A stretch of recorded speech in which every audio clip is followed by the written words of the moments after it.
If you're trying to buy a condo in Vancouver, you've probably been shocked by the prices. But what if I told you that there's a simple, often overlooked way that could save you tens of thousands of dollars? And no, I'm not talking about sacrificing location or size. In fact, this is a solution that almost nobody is talking about and is often overlooked, but it could make all of the difference for you and your budget. Let me show you how, but most importantly, let me help you decide if this is the right path to home ownership for you. Let's get into it right now.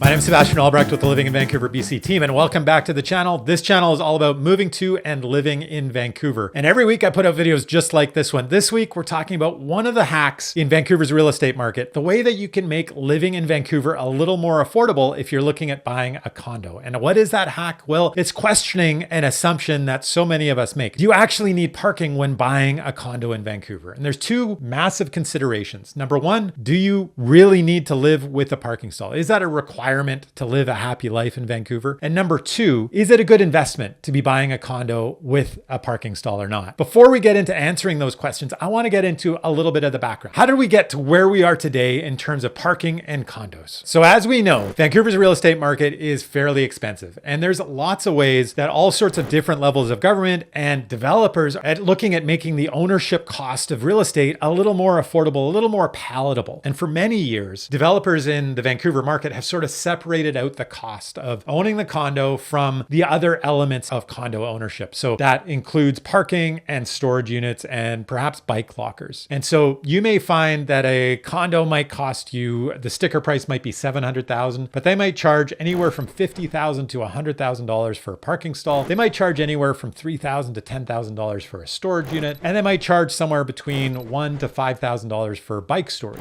And these are additional costs that pre-sale buyer is going to be paying. Now, that is sort of market driven, but there's also this government intervention that's happened in the last few years where the government is also interested in helping promote the development of new construction. We've sort of seen that as the answer, the solution to the housing crisis. There's a collective agreement that we want more built, and in order to build more, we need more investors purchasing. We need more home buyers purchasing in order to develop more properties that will ultimately bring down the cost of home ownership is the idea. And in order to make the cost a little more palatable, we're realizing that a significant proportion of the cost of building new construction goes towards the construction of parking stalls. And the city of Vancouver recently estimated that in downtown Vancouver, it costs roughly about $100,000 to develop parking for every single unit in the building. And so as a result, developers are now charging close to $100,000. I've seen up to $100,000 for an additional parking stall. But the government has also relaxed restrictions. They're saying you no longer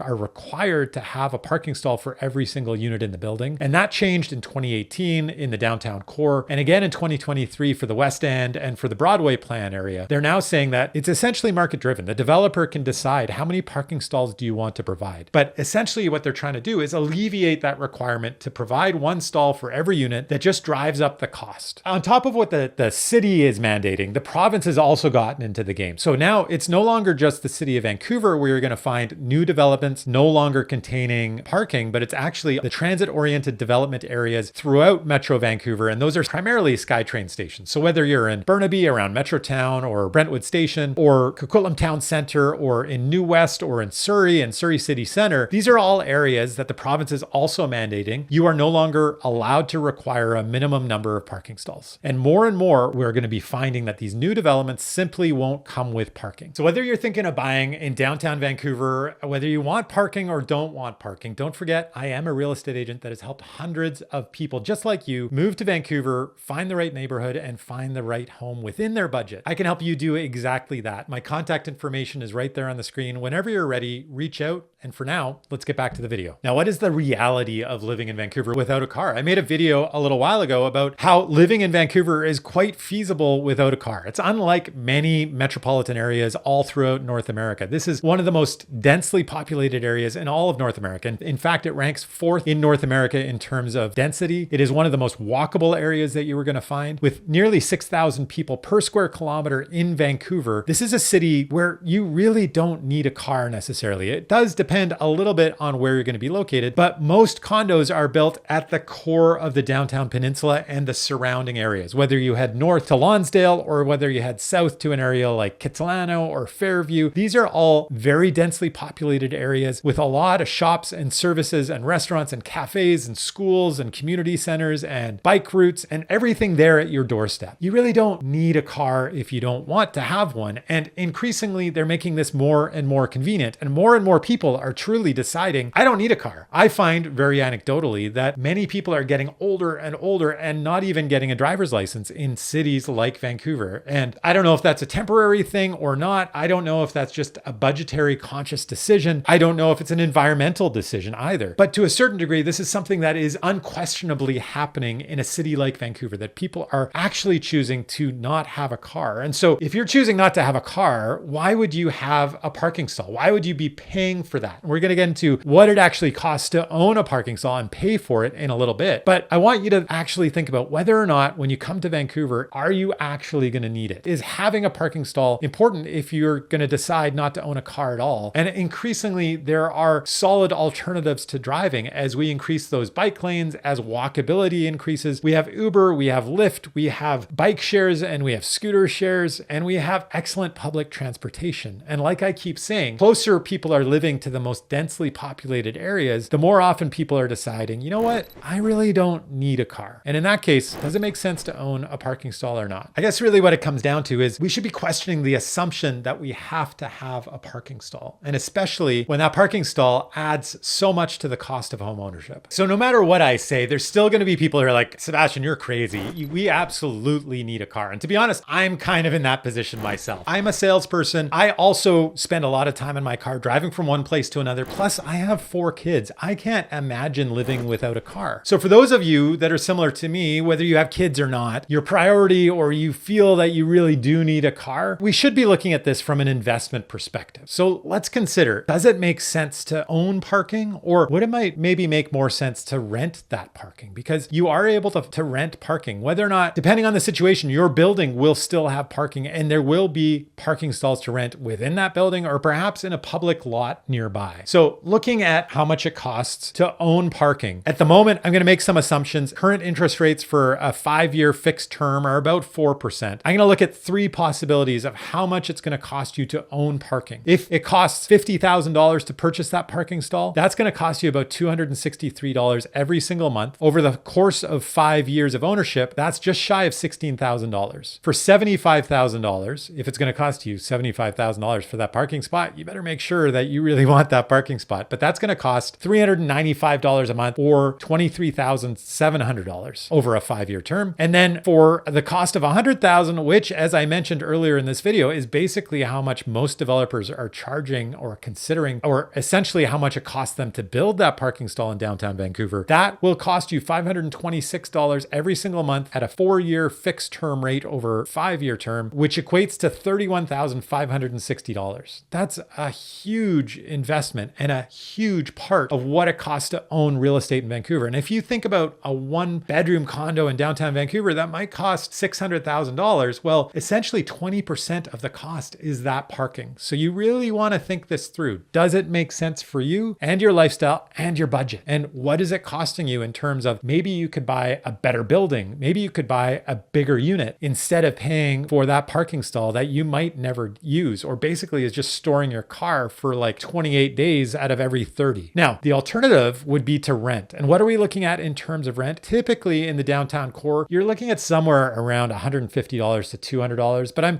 I just pulled numbers from $100 to $200. So at $100, the very low end in downtown Vancouver, I think you'd be looking at paying $6,000 over 5 years. Remember, this could cost you as much as almost $32,000 over 5 years if you bought it, and could be as cheap as $6,000 in total cost if you rented it at $100 and got a good deal. But even at the sort of more higher end of the potential cost, $200 a month, that's just $12,000 over a 5-year term. So if you compare those costs, it starts to make much more sense not to own, but actually rent that spot, doesn't it? But also, let's consider, how does it impact impact the potential to sell this property down the road? And that's something that I'm always thinking of. I think in the past, this was a bigger deal than it's going to be in the future. Now, this is legislated change. Basically, every single building from here on out is going to have a very limited amount of parking stalls. And so in the past, when I'm looking at this, I pulled stats for sales. So way back in 2015, it took 38 days on average to sell units with no parking. I took all of the sales of that year and all the units that sold without parking, and the average it took to sell those units was 38 days. With parking, it took just 32 days. So there's a pretty big difference. I mean, that's 6 days difference. And so there is a significant difference in the past in how long it took. And so definitely I would say, we can make that assumption that it was the lack of parking that made it more challenging to sell and therefore took longer to sell in the market. Last year, the last full year that I can pull data from is 2024. Without parking, units on average took 31 days to sell, a much shorter period of time. And with parking, they took 30 days. The difference is just a single day. And so my thesis that it's increasingly becoming less of an issue is correct based on this data. This is not a scientific comparison. A little more thought, a little more science needs to be brought to bear into this to really nail this down. But this anecdotal information does back up my sense that over time, people are becoming more and more accustomed to this idea and not feeling like they absolutely need a parking stall. And I would say this is true whether you're an end user looking to buy a home, your first home perhaps, or whether you're an investor. People that you're renting to won't necessarily feel that they need a parking stall. And yes, that does need to be reflected in the price, whether you're selling down the road or whether you're renting. You do need to offer it at a slight discount. But I'd say in terms of rentals, the rental price isn't far off, whether it comes with parking or not. And so this can be an excellent entry into an investment property for you and a way to save a lot of money and get a better return on investment as a result. Now let's delve into how these prices compare. And we talked a little bit about how it could range anywhere from $50,000 to $100,000, this value of a parking stall. But let's look in the actual market. I wanted to go out and get some examples, and I've gone out and found 3 buildings that have some units with parking and some units without parking that have had units listed recently for sale. And so number 1 is 833 Seymour in downtown Vancouver. We have a unit that's 603 square feet that is just $600,000 and it has no parking. And then there's a unit just 2 floors above. So there is a slight difference. There is going to be a little more value attributed to a unit that's 2 floors above, but these are pretty close. And it's slightly larger as well. It's 621 square feet, but that's a marginal amount. I wouldn't put any huge significance into that. They're asking $99,000 more. It's $699,000 with parking. So there you see a $100,000 gap approximately, much of which we could attribute pretty much exclusively to the fact that it doesn't have parking. And another one is at 1111 Richards, a much newer building built in 2021, quite a luxurious building, 8X on the park. And there we have unit 1206 that's asking $710,000. That's 489 square feet. It's just a little 1-bedroom. This one comes with parking and they're asking $710,000. And at the same time, we have another unit just 3 floors above that is asking $609,000. And that is just 466 square feet. So it's 23 square feet less. Again, I'm not putting a big emphasis on that difference in size, but I think it's important to mention it. I think the huge difference here, that $101,000 difference, it really comes down to the parking. And you can see the unit without parking is actually 3 floors above the unit with parking. And yet I would say we can attribute most of that difference, that huge $101,000 cost difference, to the fact that the 15th floor unit has no parking. And then third example is over at the Woodwards building at 128 West Cordova. This is one of the early buildings where we saw the city sort of test out this idea of let's not provide one parking stall for every single residential unit. And so at the base of this building, there is a parking garage, but it's not for most of the units in the building. It might be about 20% of the building has parking underground. And then most of the units had rented parking across the street. And this was only for a 10-year period. And we've surpassed those 10 years. So at this point, many of the units in the Woodwards buildings don't have parking included, but there are some examples. And in this case, the previous 2 examples I gave you at 833 Seymour and 1111 Richards were smaller units. This is actually a 2-bedroom example. And so the more expensive unit is on the 9th floor. They're currently asking $899,000. It is the largest unit at 1,037 square feet. That's about 50 square feet larger than the unit that comes without parking. But almost 100 square feet less is a unit on the 6th floor that also has parking. They're asking $825,000. That's 955 square feet. But the unit I'm referring to that doesn't come with parking is on the 2nd floor. So it is on the lower end. And you are definitely definitely impacted much more by being at relative street level. Prices do come down considerably because of that. And I do want to recognize that. But you can get a 2-bedroom in the Woodwards building. This is 983 square feet on the second floor for $749,000. That's almost $150,000 less than that unit on the 9th floor. One, because it's on a considerably lower floor, but the 9th floor doesn't have particularly great views anyways. But that second floor unit, most importantly, doesn't have parking. And you can see that big gap